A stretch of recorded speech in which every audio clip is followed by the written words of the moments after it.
Hey, hello.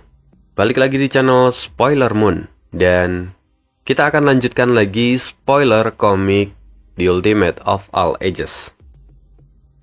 Nah, seperti yang kalian tahu, dulu Ani sudah pernah nyoba nggarap spoiler untuk komik The Ultimate of All Ages. Namun kemudian vakum untuk waktu yang cukup lama, hampir 8 bulan kalau nggak salah. Nanti bisa di cross check. Sekarang Ani akan coba lanjutin spoiler, tetapi ini tidak recap, melainkan langsung kelanjutan dari komiknya. Ya, tentu ada berbagai pertimbangan dan juga berbagai alasan kenapa kemudian Ani akan lanjutin komiknya aja, tidak lagi recap. Waktunya cukup banyak kalau misalnya digunakan untuk membuat recap. Sementara di sisi lain, waktu Ani sekarang cukup terbatas. Ya, kita akan mulai lagi. Dimana kalau di part 422, chapter komiknya, kemarin ceritanya sedang flashback. Mo Sichuan mengenang kembali kejadian saat pertama kali dia bertemu dengan Gu Feiyang. Di situ dia melakukan kesalahan dan diadili, lalu kemudian mendapatkan hukuman dari pamannya sendiri yaitu Mo Wanfeng. Kemudian di akhir muncullah Gu Feiyang yang ternyata sudah membuat janji dengan ayah dari Mo Sichuan sebelum ayahnya mati. Nah, sebenarnya di chapter ini juga dikatakan kalau Gu Feiyang itu sudah mau meninggalkan tempat itu. Tetapi kemudian ada 2 orang dari klan Mo yang datang dan kemudian ingin membuat perhitungan dengan Mo Wanfeng sebenarnya. Tetapi karena di situ ada Gu Feiyang, lalu kemudian mereka ingin menangkap Gu Feiyang. 2 orang yang datang ini adalah ayah dan anak, dikenal dengan nama Mo Pingxi dan Mo Keibei. Mo Pingxi adalah sang ayah, sementara Mo Keibei itu adalah anaknya. Di situ Mo Pingxi meminta Mo Keibei untuk menangkap Gu Feiyang. Mo Pingxi sangat percaya diri kalau dia bisa menangkap Gu Feiyang. Di gambar terakhir chapter 422, Gu Feiyang setelah meminum sebotol anggur, dia berkata, "Dari mana asal 2 orang bodoh ini?" Untuk cerita lengkapnya kalian bisa baca lagi di chapter komik 422. Dan sekarang kita akan melanjutkan cerita dari Gu Feiyang part 1. Mo Keibei menjadi sangat marah dan berseru, "Kau benar-benar sedang menjemput kematian. Kalau kau ingin melihat teknik 1000 gangguan milik klan kami, berhentilah bermimpi. Dalam kehidupan ini kau tidak akan pernah melihatnya. Jika kau memang ingin melihatnya, mungkin kau punya kesempatan di kehidupan berikutnya." Dalam sekejap, Mo Keibei berubah menjadi bayangan cahaya hijau dan sebuah pedang besar muncul di tangannya. Di bawah sinar bulan, cahaya dingin menyinari semua orang dan Mo Keibei menebas ke bawah. Meskipun keluarga Mo dari kota besi hitam tidak sekuat 7 kekuatan super, namun mereka masih merupakan keluarga yang kuat. Basis kultivasi pemimpin klan Mo secara alami juga merupakan seorang ahli yang kuat, salah satu yang disebut pahlawan di dunia. Melihat hal itu, jantung Mo Wanfeng langsung berada di tenggorokannya. Kalau orang lain yang menerima serangan Mo Keibei, maka pasti mereka akan lebih memilih untuk menghindarinya. Tapi Gu Feiyang tidak. Dia terlihat acuh tak acuh. Dia berdiri, lalu kemudian meninju bagian belakang pedang besar milik Mo Keibei, sehingga terdengar suara raungan naga dengan sangat jelas. Apa? Tinju Vajra? Semua mata orang di sana terbelalak karena terkejut. Langkah ringan Gu Feiyang terlihat biasa saja, namun itu menimbulkan badai di hati Mo Pingxi maupun Mo Wanfeng. Berapa banyak orang yang bisa melawan serangan dari Mo Keibei? Tinju Vajra terlihat sederhana, namun itu langsung membuat seluruh tangan Mo Keibei mati rasa. Inilah kekuatan dari Gu Feiyang yang langsung membuat Mo Keibei terjatuh. Kau berani memamerkan teknik bela diri yang lucu di depanku. Apakah keluarga Mo sebenarnya adalah sekelompok orang yang bermain sirkus? Setelah mengatakan itu, Gu Feiyang maju dan membentuk segel kehidupan di tangannya. Segel itu langsung menghancurkan ki asli milik Mo Keibei dan kemudian menghantam dadanya dengan keras. Darah pun berceceran. Mo Keibei terlihat terbang ke bawah seperti layang-layang putus. Dia menabrak beberapa dinding dan terbaring di atas tumpukan batu. Tidak ada yang tahu apakah Mo Keibei bisa bertahan atau tidak. Seluruh malam itu menjadi hening dan terasa mencekam. Mo Pingxi bahkan lupa untuk memeriksa keadaan dari anaknya. Dia tertegun. Dia tidak bisa menerima apa yang baru saja terjadi. Pertarungan antara dua orang penguasa bela diri setidaknya akan membuat gunung runtuh, bumi retak, langit hancur, dan bahkan setengah kota bisa dilanda malapetaka.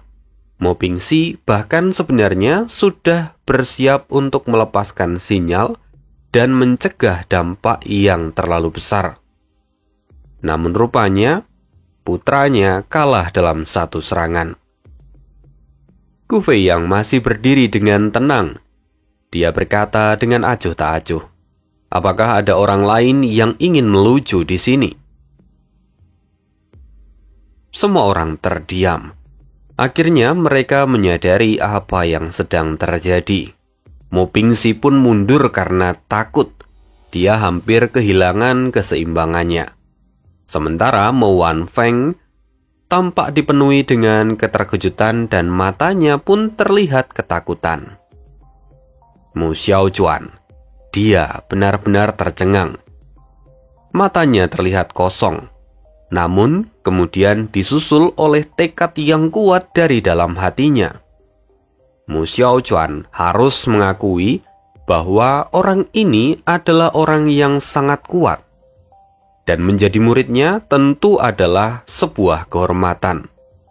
Mu Xiaojuan bertekad harus menjadi murid dari Gu Feiyang agar nantinya dia bisa membalaskan dendam ayahnya. Lalu, di tengah keheningan itu, tiba-tiba sebuah suara terdengar. Suara itu sedang membacakan sebuah puisi. Aku mengangkat kepala tinggi-tinggi selama 1000 musim gugur dan tersenyum dengan bangga di hutan pinus. Di puncak sangat sepi untuk menemukan lawan untuk berdiskusi tentang pedang. Kemudian sebuah bola cahaya berwarna hijau muncul dan berputar terus-menerus di udara di atas halaman kecil yang perlahan mulai menunjukkan wujud sejatinya. Suara kegaduhan dari pertempuran ini tentu sudah membuat seluruh keluarga Mo menjadi panik. Dan kini, mereka semua telah tiba di sana. Dalam sekejap, langit dan bumi telah dipenuhi oleh orang-orang dari keluarga Mo. Bahkan kini, 5 tetua agung yang lain pun telah ada di sana. Ketika semua orang melihat cahaya berwarna hijau itu, mereka semua membungkuk dan berkata, "Selamat datang, leluhur." Mo Pingxi yang berada di sana juga bersujud bersama dengan Mo Wanfeng. Sementara Mo Xiaojuan berdiri. Kakinya sakit kehilangan rasa. Jadi dia bahkan tidak mampu untuk bersujud. Lalu cahaya hijau itu berangsur-angsur berubah. Dan kini cahaya hijau itu perlahan mulai terlihat seperti seorang manusia. Orang itu kini tampak memegang sepotong batu giok di tangannya. Dan setiap langkah yang ia ambil mengandung esensi hukum langit dan bumi. Seolah-olah dia adalah perwujudan dari hukum langit dan bumi itu sendiri. Dan setiap gerakannya juga mengandung dao bela diri. Semua orang terkejut. Leluhur benar-benar turun menggunakan tubuh aslinya. Bahkan para tetua agung belum pernah melihat tubuh asli dari sang leluhur. Mereka hanya tahu bahwa leluhur telah berkultivasi di dalam kota besi hitam. Mereka bahkan tidak tahu di mana lokasi persisnya. Melihat hal itu, Gu Feiyang akhirnya tergerak. Ekspresinya yang sebelumnya terlihat tenang kini digantikan oleh semangat juang yang membara di matanya. Darah dalam tubuhnya mengalir dengan penuh semangat, seolah akhirnya dia menemukan orang yang lama ia cari.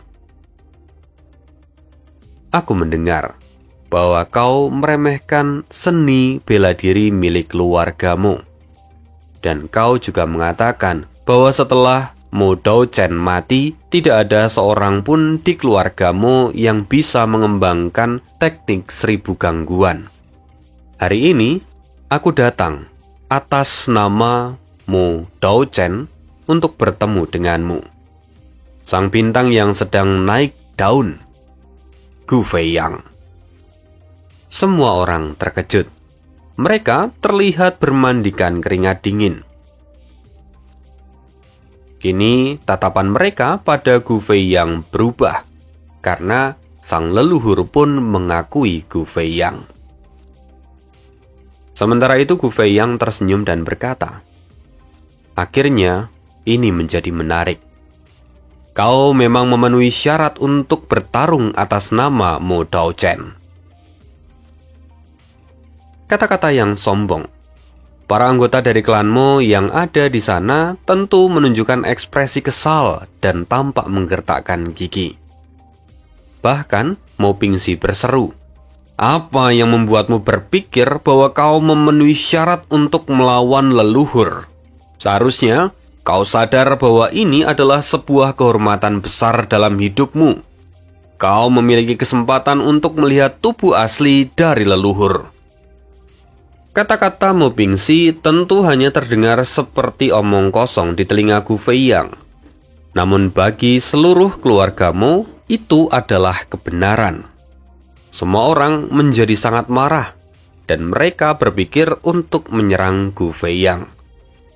Namun sebelum ada yang bergerak, sang leluhur mengangkat tangannya dan berkata, "Semuanya berhenti. Kalian bukan tandingan dari orang ini."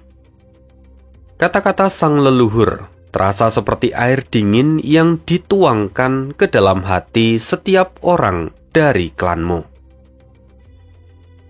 Mereka semua terkejut bukan kepalang, tetapi karena sang leluhur yang mengatakan ini, mereka tidak meragukannya sedikit pun.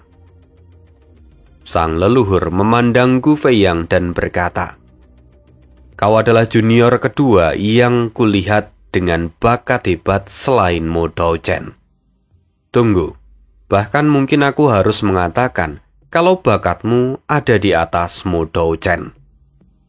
Setelah pertarungan hari ini, namamu pasti akan tersebar di seluruh benua."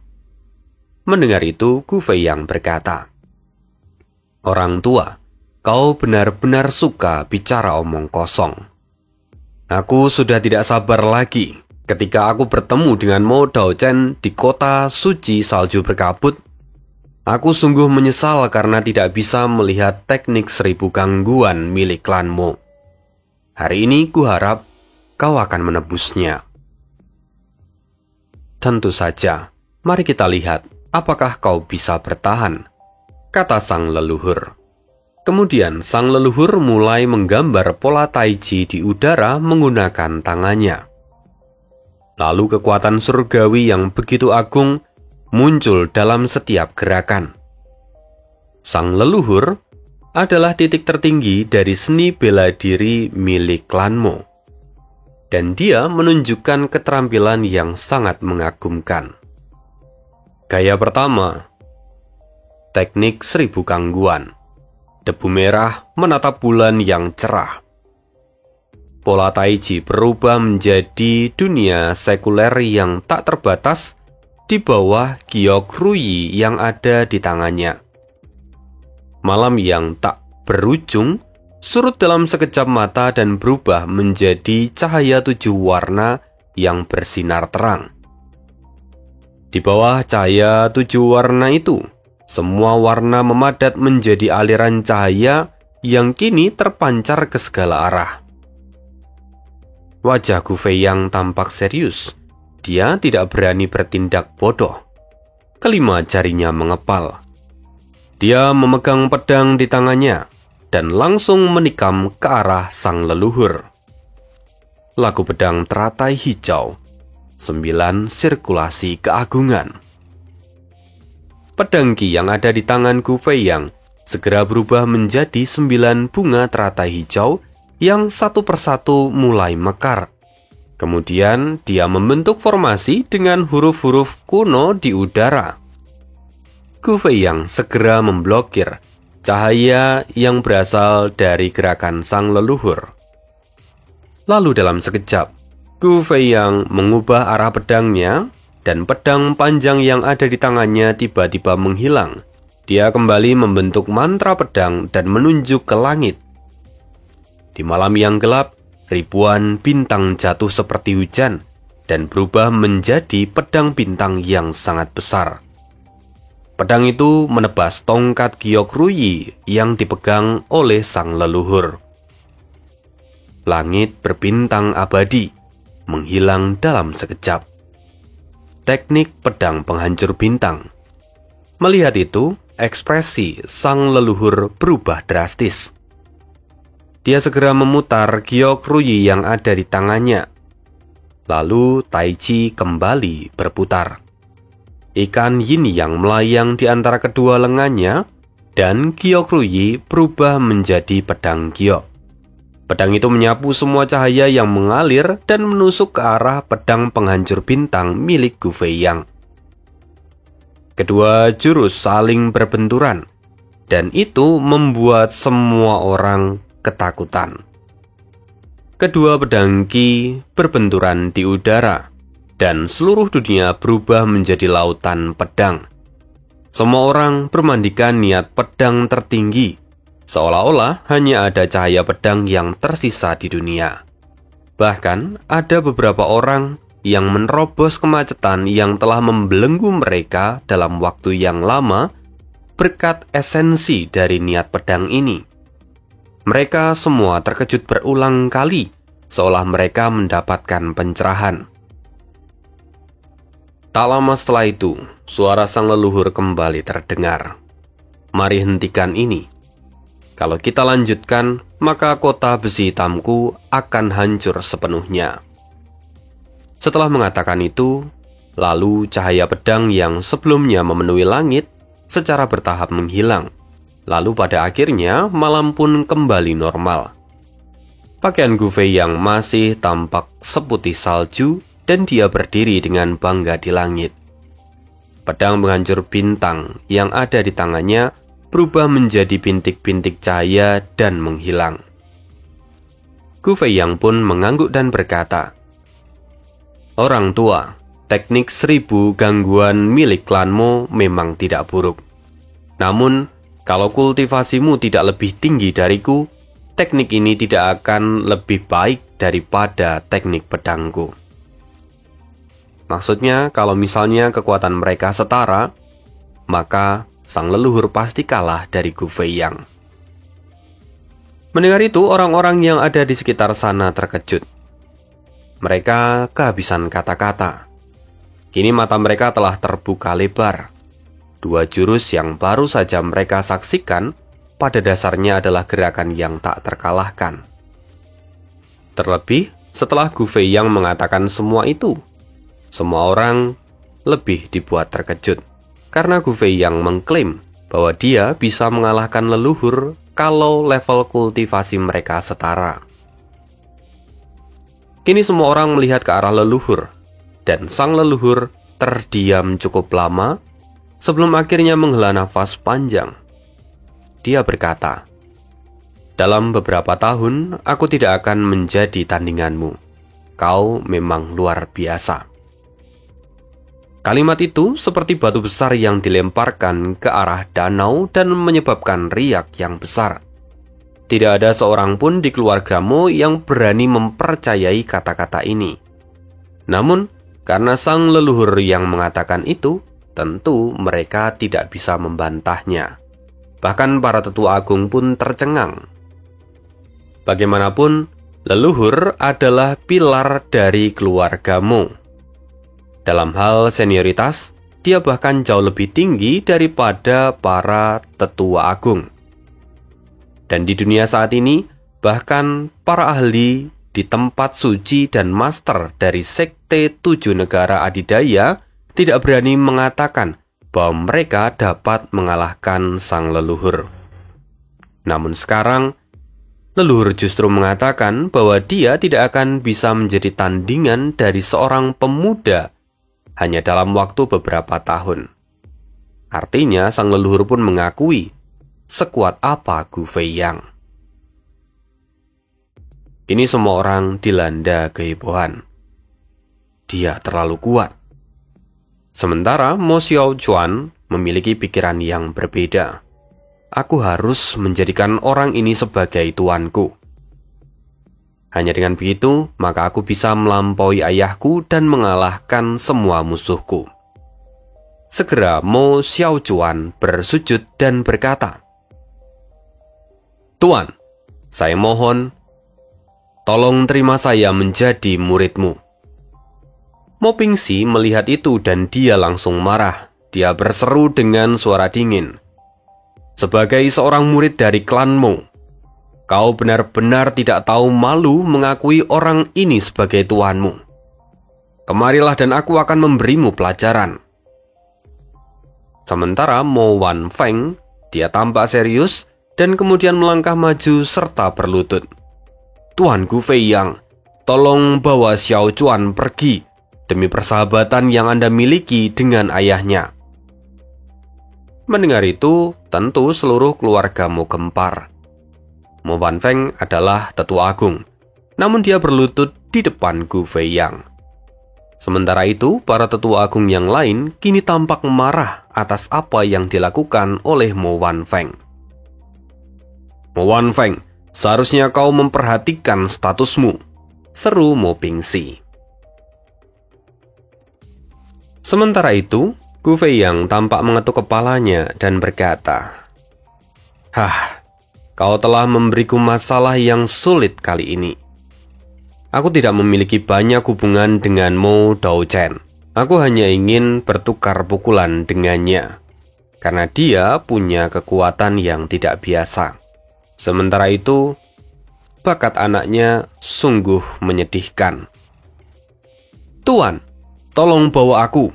Aku pasti akan melampaui ayahku," seru Mo Xiaochuan. Melihat semangat Mo Xiaochuan, Gu Feiyang melirik ke arah sang leluhur. Dia berkata, "Orang tua, bagaimana menurutmu? Dia adalah anggota dari klan Mo. Aku tentu tidak ingin dianggap menculik anggota dari klan Mo. Masalahku sudah terlalu banyak. Aku tidak ingin lagi menyebabkan masalah yang baru." Mendengar pertanyaan Gu Feiyang, leluhur melirik ke arah Mo Xiaochuan. Dia kemudian berkata, "Kalau Xiaochuan bersedia pergi bersamamu, maka tolong ambil dia sebagai muridmu. Atas nama almarhum ayahnya, aku ingin meminta bantuanmu secara pribadi." Leluhur? Semua orang terkejut. Mereka tidak menyangka kalau leluhur pun akan mengucapkan kata-kata itu. Kali ini para tetua agung menutup mulut mereka dan tidak ada lagi yang berani mengatakan apapun. Gu Feiyang lalu berkata, "Aku mengerti. Kalau begitu aku akan membawanya. Namun, aku Gu Feiyang tidak pernah menerima sampah sebagai muridku. Jadi aku akan membawanya ke suatu tempat. Kalau dia lulus ujian, maka aku akan mengambilnya sebagai murid." Mendengar itu, Mo Xiaochuan sangat gembira. Untuk sesaat, segala macam perasaan muncul dari dalam hatinya. Bahkan air matanya pun mulai menetes. "Tuan, saya pasti akan lulus dalam ujian. Jika saya gagal, maka saya tidak akan pernah mengganggu Anda lagi." Gu Feiyang melihat ke arah Mo Xiaochuan dan berkata dengan dingin, "Jika kau gagal, maka kau tidak akan pernah punya kesempatan untuk menggangguku lagi." Mendengar kata-kata itu, hati Mo Wanfeng bergetar, seolah-olah dia mengerti makna di balik kata-kata Gu Feiyang, yang mana mungkin artinya, kalau Mo Xiaochuan tidak berhasil lolos dalam ujian yang ia berikan, maka Mo Xiaochuan tidak akan kembali hidup-hidup. Mo Wanfeng berkata, "Tuan Gu Feiyang, kemana Anda akan membawa Mo Xiaochuan? Dia adalah putra tunggal kakakku. Tolong jangan menyakitinya." Gu Feiyang mencibir, "Kalau memang itu kehendakmu, maka aku tidak akan membawanya." Mendengar hal ini, tentu Mo Xiaochuan takut kalau Gu Feiyang berubah pikiran. Jadi dia dengan cepat berkata, "Paman Wanfeng, aku pasti akan lulus ujian dan mengakuinya sebagai tuanku. Jangan khawatir." Wajah Mo Wanfeng berubah menjadi masam. Dia berkata dengan gugup, "Tuan, kemana kamu akan membawanya pergi?" Gu Feiyang mengangkat kepalanya dan melihat ke arah yang jauh. Dia mengatakan 3 buah kata dengan acuh tak acuh. "Gua penderitaan jiwa." Ketiga kata ini seakan memiliki kekuatan sihir yang tidak terbatas, menyebabkan semua orang yang hadir di sana menggigil ketakutan. Mereka merasakan angin dingin yang menusuk ke tulang-tulang mereka, dan mereka bahkan tidak bisa menahan diri untuk tidak ketakutan. Mata Mo Wanfeng terbelalak kaget.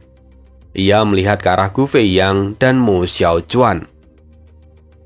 Kini, Gu Feiyang telah membawa Mo Xiaochuan, dan dalam beberapa saat mereka pun menghilang di dalam gelapnya malam. Itulah kenangan yang dimiliki oleh Mo Xiaochuan. Kini dia telah kembali dan dia tampak berlinangan air mata. Dia tidak bisa menahan diri untuk berteriak, "Anda adalah guruku?" Dia masih merasa sulit untuk percaya secara rasional, tetapi dia secara bertahap menerima Yun Xiao sebagai gurunya. Yun Xiao berkata, "Kau masih ingat apa yang kau katakan padaku di luar gua penderitaan jiwa? Kau mengatakan bahwa kau akan mengembangkan teknik 1000 gangguan sampai titik ekstrim dan kemudian mengalahkanku." Yun Xiao tersenyum sambil mengangkat tangannya dan kemudian menggambar di udara dengan jari telunjuk. Setelah itu ikan yin dan yang muncul dan berputar terus-menerus. Kemudian, dia mengarahkan jarinya ke depan dan berkata dengan suara rendah, "Pedang penghancur bintang." Itu adalah salah satu dari 2 jurus yang Fang Yuan gunakan untuk melawan leluhur dari klan Mo. Gu Feiyang adalah seorang jenius. Meskipun dia hanya melihat sekali dan tidak dapat memahami esensinya, dia dapat menampilkannya dengan sangat jelas, sehingga orang biasa tidak dapat mengetahuinya. Ini adalah jurus kedua, pedang berputar. Ki bayangan giok. Pedang Ki yang perkasa menyebar di tablet alam ilahi, dan kilauan pedang yang sudah lama tidak mau Xiao Chuan lihat, kini muncul di depan matanya. Seketika mata Mao Xiao Chuan berkaca-kaca. Dia tidak lagi memiliki keraguan dan segera berlutut sambil menangis. Dia membungkuk dan berkata, "Guru, kau adalah guruku. Guruku masih hidup." Tangisan Mo Xiao Chuan yang dalam bergema di tempat itu. Dan setelah menangis, dia kemudian tertawa terbahak-bahak. Mo Xiao Chuan merasa seolah dunia ini kembali cerah. Dia tidak peduli kenapa tuannya kini telah berubah. Karena yang paling penting saat ini, gurunya ada di depan matanya. Dia tidak peduli kenapa sekarang penampilan gurunya berubah.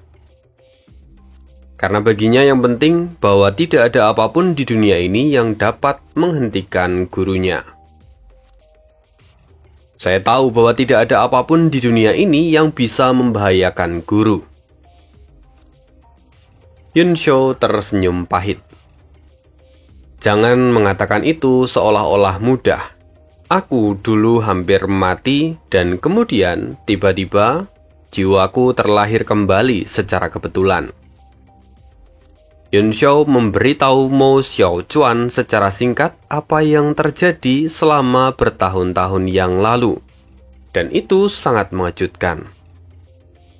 Aku tidak percaya bahwa Kaisar Muda juga telah menjadi penguasa bela diri 9 surga.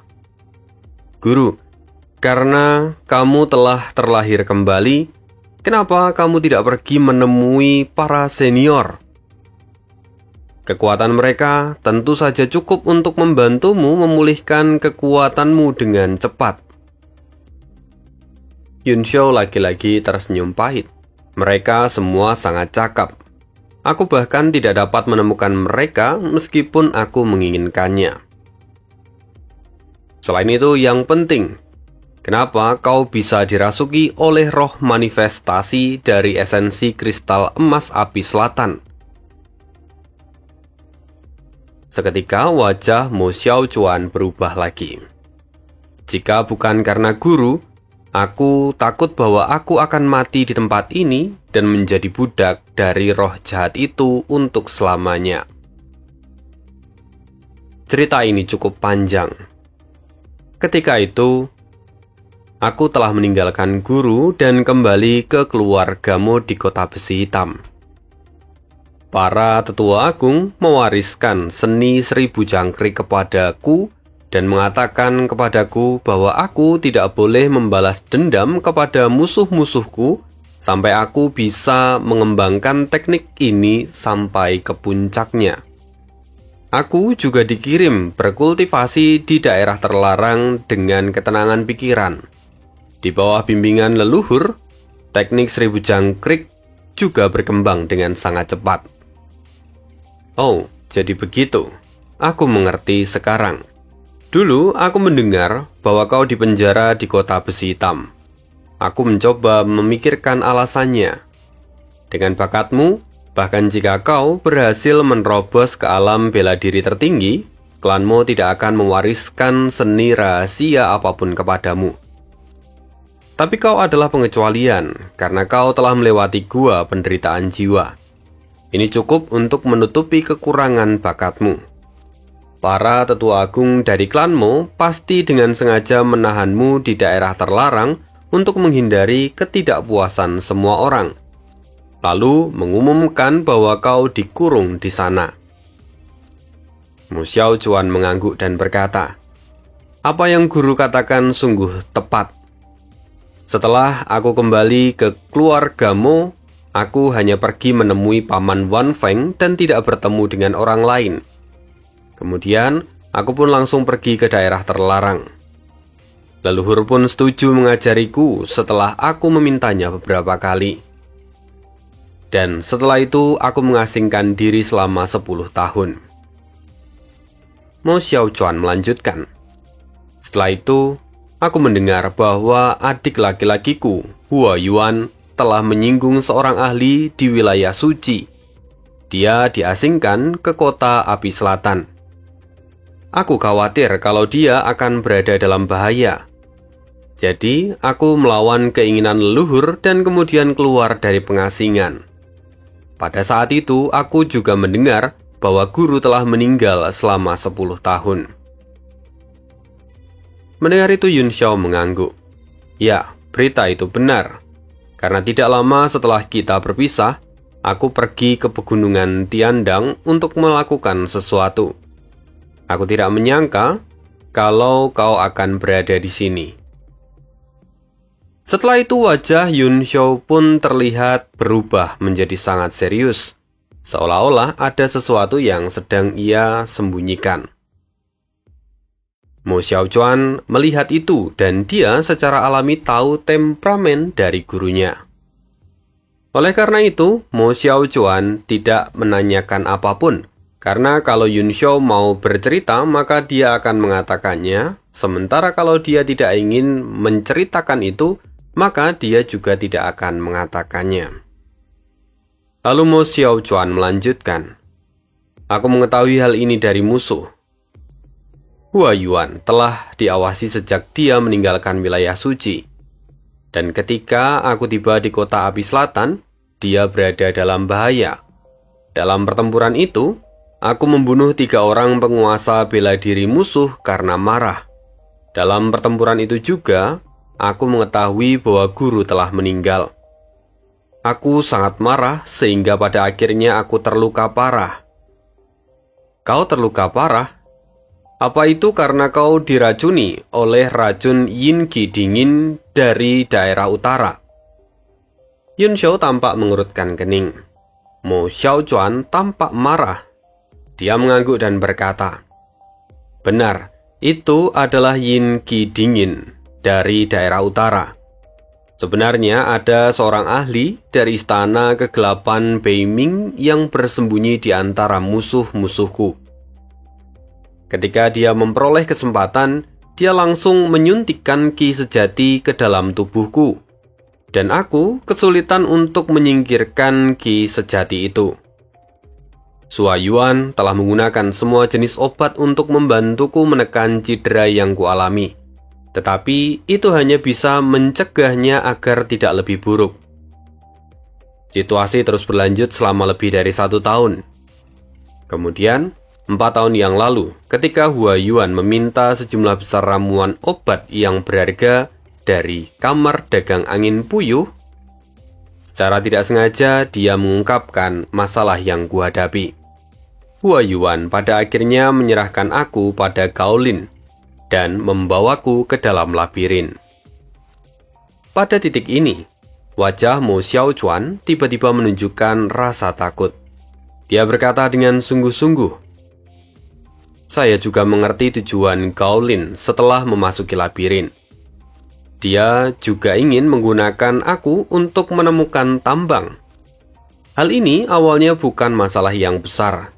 Aku juga senang semua orang saling membantu. Namun bertentangan dengan keinginannya, semua orang pada akhirnya terpisah. Aku mengikuti aura origin ke wilayah pusat dan akhirnya memasuki altar jiwa Suani. Mendengar itu, Yun Xiao memiliki banyak gambaran. Ternyata kamar dagang angin petir telah menemukan tambang itu beberapa tahun yang lalu. Pantas saja mereka memberikannya dengan begitu murah hati. Ternyata mereka telah menjelajahi begitu lama, namun tidak menemukan apapun. Hal ini tidak mengherankan karena labirin itu adalah labirin hidup. Bahkan kalau mereka menggunakan taktik gelombang manusia dan terus-menerus menggambar peta, mereka tetap tidak akan pernah bisa menggambar peta yang asli. Lalu setelah kau memasuki altar, apakah kau terkejut dengan patung itu? Mo Xiaochuan menjawab, benar guru, aku yakin bahwa guru telah melihat patung itu. Dan sama ketika itu, saat aku terluka, aku merasakan penindasan aura yang kuat dari esensi kristal api emas selatan. Memang ada tanda-tanda bahwa aku bisa mengendalikannya. Aku awalnya sangat gembira, tapi aku tidak menyangka bahwa patung itu akan menjadi begitu aneh. Segera setelah itu, kekuatan mengalir ke dalam altar spiritual dan lautan kesadaranku. Hal itu benar-benar memberikan kejutan. Awalnya, aku dapat menahannya untuk beberapa waktu, tapi ketika aku berjuang untuk melawan kekuatan jahat dari patung itu, roh jahat itu pun menyerbu ke dalam tubuhku. Dan bersama dengan kekuatan jahat itu, aku pun berubah menjadi budaknya. Yunsho mengangguk. Patung itu memang aneh. Keberadaannya sungguh sulit untuk ditemukan. Tapi sekarang bagaimana dengan luka-lukamu? Apakah sudah membaik? Mendengar itu, Mo Xiaochuan tertawa. Satu-satunya hal baik tentang dikendalikan oleh roh jahat itu adalah dia mampu mengeluarkan yin qi dingin dari tubuhku. Sekarang, akhirnya semua baik-baik saja. Yin qi dingin itu telah keluar sepenuhnya oleh karena roh jahat yang sebelumnya merasukiku. Sekarang aku sepenuhnya terbebas dari roh jahat itu karena guru yang membantuku. Kini wajah Yunsho tampak dingin. Dia berkata lagi, "Meski begitu kau telah menderita begitu lama. Istana kegelapan Beiming benar-benar mendekati pintu kematian. Aku bahkan belum menyelesaikan dendam di antara aku dan mereka. Sekarang, mereka malah mencoba menargetkan muridku. Sepertinya, 7 negara adidaya akan segera berubah menjadi 6. Mendengar itu, Mo Xiaochuan pun merinding. Dia lalu berkata, "Guru, saat ini mereka pasti mengira bahwa aku sudah mati. Oleh karena itu, mereka membantu musuh untuk melawan keluargamu.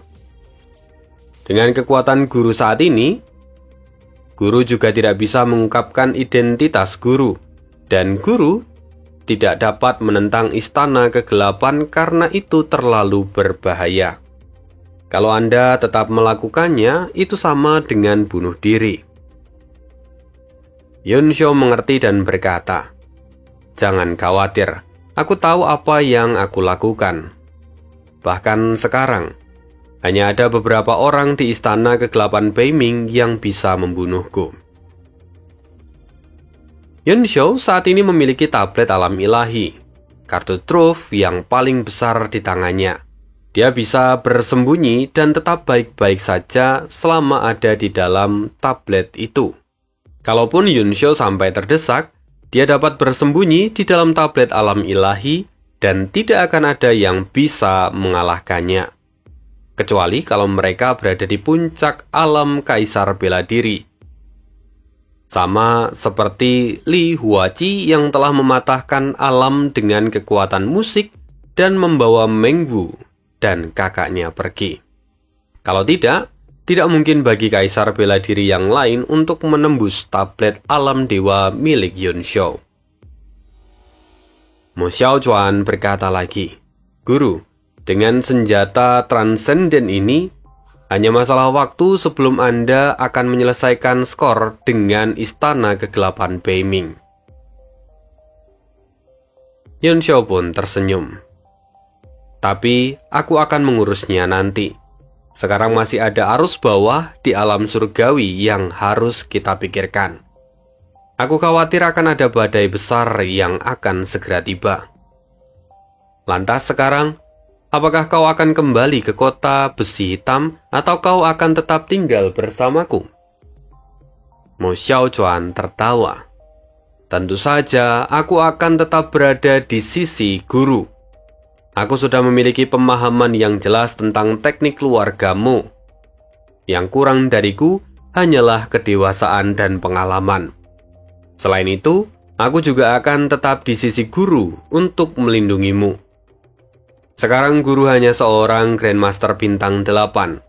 Akan sangat berbahaya kalau Anda berada di luar sana sendirian." Mendengar itu, wajah Yunsho menjadi gelap. Kalau begitu, kau dapat berkultivasi di dalam tablet alam ilahi ini. Aku juga memiliki beberapa teman di tempat ini. Jadi, kau tidak akan kesepian. Besok aku akan pergi ke kota Yufeng. Apakah kau ingin mengucapkan selamat tinggal pada Mo Huayuan? Mendengar itu, Mo Xiaochuan langsung menjawab, "Saya baru saja akan melakukannya. Aku takut kalau dia masih mengkhawatirkanku." Yun Xiao pun mengangguk. "Kalau begitu kau bisa menyampaikan beberapa pesanmu kepadanya melalui orang-orangku." "Orang-orang? Siapa, guru?" Mo Xiaochuan tampak bingung. Lalu kemudian, Yun Xiao melambaikan tangannya. Dia menunjuk ke arah Yuan Gohan, yang kemudian segera muncul dan berkata, "Dialah tuan dari Mo Huayuan." "Hah? Anda?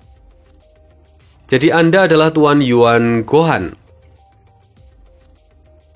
Sebelumnya, Mo Xiaochuan sudah melihat Yuan Gohan di dalam tablet ini. Namun karena dia masih sangat curiga, jadi dia bahkan tidak menyapa Yuan Gohan. Lalu, Yuan Gohan kini tampak mendengus. "Tidak perlu bersikap sopan padaku, karena sekarang aku hanyalah tawanan dari tuanmu." "Tawanan?" Mo Xiaochuan terkejut. Bagaimanapun, Yuan Gohan adalah seorang alkemis peringkat 9. Memangnya siapa orang di dunia ini yang dapat membuat alkemis peringkat 9 sebagai tawanannya? Ya, satu-satunya orang yang bisa melakukannya adalah Yun Xiao. Sekian kisah hidup Li Yun Xiao kali ini. Kita akan sambung lagi di part berikutnya.